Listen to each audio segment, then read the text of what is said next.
The Titans are by far my favorite superhero group in the world. It's thanks to Devin Grayson's writing on it that got me into comic books to begin with, but the team has had its share of ups and downs. One of the ones that's gotten off to a rocky start is a relaunch of the Wolfman-Perez-era Titans into a new book called, of course, Titans. The book, when launched in the 80s, became one of the most popular comics at the time, and created some of the most classic comic storylines, including the traitor on the team with the storyline The Judas Contract, the epic superhero battle where all hope is lost in The Terror of Trigon, and it even finally brought Dick Grayson out of his role as Robin, creating him as Nightwing. The less said about the disco costume, though, the better. And it was fantastic because it was well written in the hands of Marv Wolfman and drawn by the always talented George Perez, who could draw 100 superheroes in a single page and yet still detail every one of them perfectly. So with such a fantastic legacy behind it to live up to, who does DC give the book to? Judd Winnick as writer, whose last really spectacular stuff was years ago at Marvel, and Ian Churchill, who thinks that a woman's hips are just kind of attached somewhere to their lower torso. And while he never flinches away from an upskirt shot of Supergirl, according to all biological rules, this woman has no area where her legs actually come together. Suicide gun on standby. And while I will say that at the time of this video, the stories have suddenly gotten 100 times better, the first 4 issues still are terrible.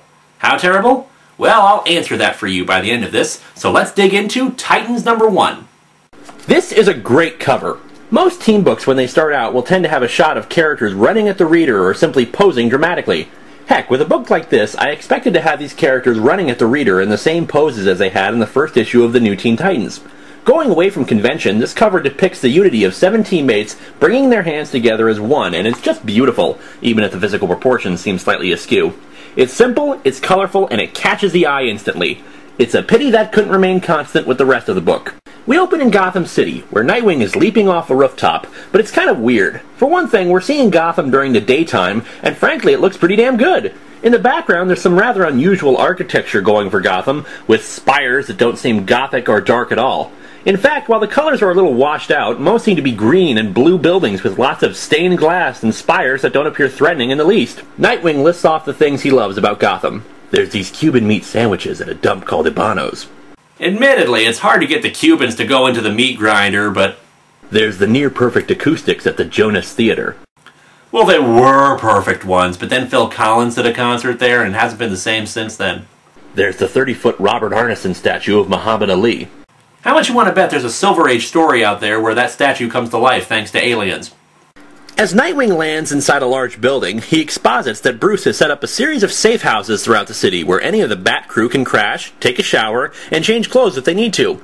He mentions that only a few people know about all of them, including him, Bruce, Alfred, and Tim. He also mentions that Barbara only knew about a few of them. Good to see that Batman is so trusting of his compatriots.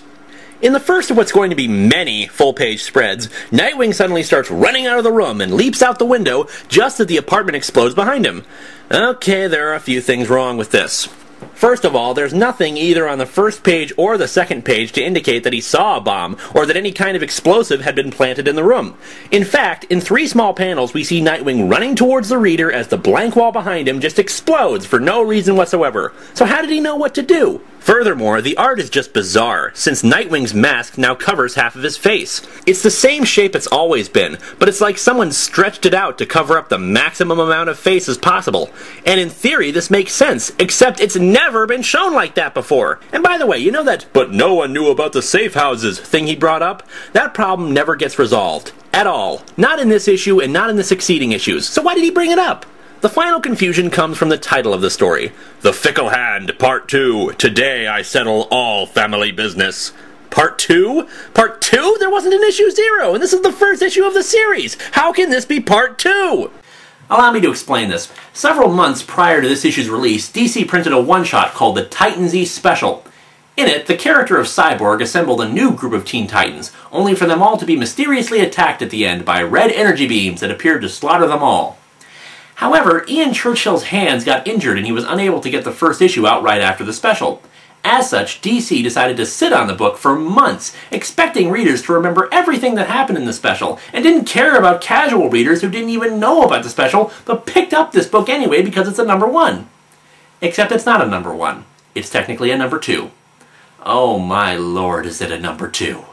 In any case, in a feat of acrobatics that seems impossible even for someone of Nightwing's talents, he leaps out of the exploding apartment and hits the glass of the building across the street. Naturally, he just smacks against it and starts to fall, so he pulls out a batarang and slams it into the glass, then cutting a swath down the glass as he falls like he's in a freaking pirate movie. All the while, he continues narrating, "It's not possible. No one knew about the Havens. No one." No one? You just said 2 minutes ago that at least 4 people knew about them. It's not possible. It has to be random. I couldn't be the target. Geez, no wonder Gotham's such a hellhole. People just randomly set explosives everywhere.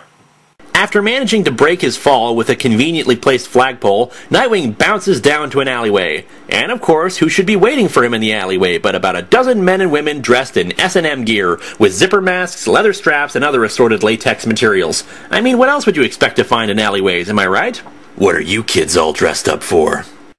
Yeah, hi, we're collecting for BDSM Awareness Day. On the next page, we cut away to the home of Buddy Baker, aka the superhero Animal Man. Just to explain the backstory here, following the weekly series 52, the superheroine Starfire landed back on Earth and decided to stay with the Baker family for a while. So, what does she do when the Bakers aren't around? She swims around naked in their pool. And this scene is all about Starfire's own societal beliefs about clothing, and not just because Winnick and Churchill wanted to have a naked Starfire in their book. That'd just be, well, exactly what I'd expect, in fact. Human prudishness still baffles me, she narrates.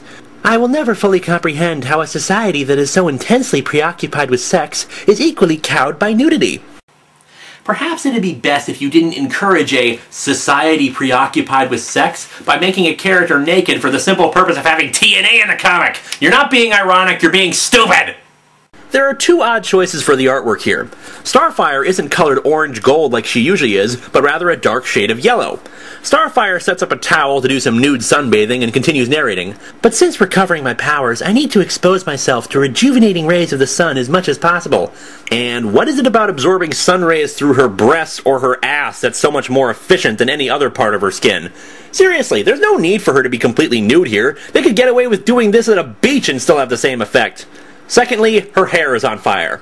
Yeah, it's a neat effect and better than the usual stuff, with the hair just being improbably long, but doesn't this give the idea that her hair completely burns off every time she's flying?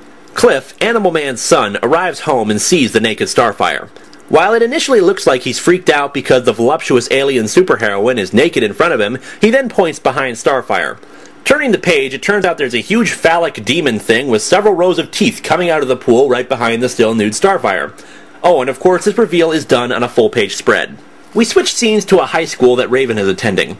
Her classmates want her to share her notes with them, but she refuses. Now, if this was just some random teenager, there wouldn't be a problem with this. The problem is that this is Raven, a superheroine whose powers are based on her emotions and her ability to read the emotions of others. She was raised in an interdimensional realm where she was taught to suppress those emotions, and where she didn't have a lot of contact with our world, much less American culture.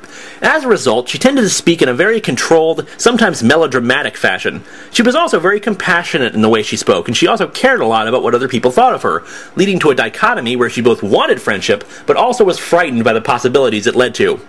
Now here is the exchange of dialogue that she has with 2 classmates. Oh, come on, Rachel. Rachel Roth being her secret identity. I thought we were friends. Well, 1, we could debate the truth in you actually having thought, but 2, you hate me. Both of you. I know this. You know this. And honestly, I'm pretty comfortable with that. Well, we wouldn't hate you so much if you weren't such a bitch. Everyone thinks you're a bitch. Oddly, I'm comfortable with that as well, but I'd say your definition of everyone is more like the brain donors you hang with. Now, it could be said that characters evolve and change over time, so they're not like the same people they were when they first started. And in Raven's case, she has gone through a lot of changes in her life. The problem is that as a fan who has followed and read those transformations, at no point did Raven transform into a snarky, crude girl who's comfortable with being a bitch! And look at that! She's wearing a thong! This is a woman who is so confused about relationships that Wolfman wrote an entire issue where she and Starfire just talk about love and affection. And now she's wearing a thong!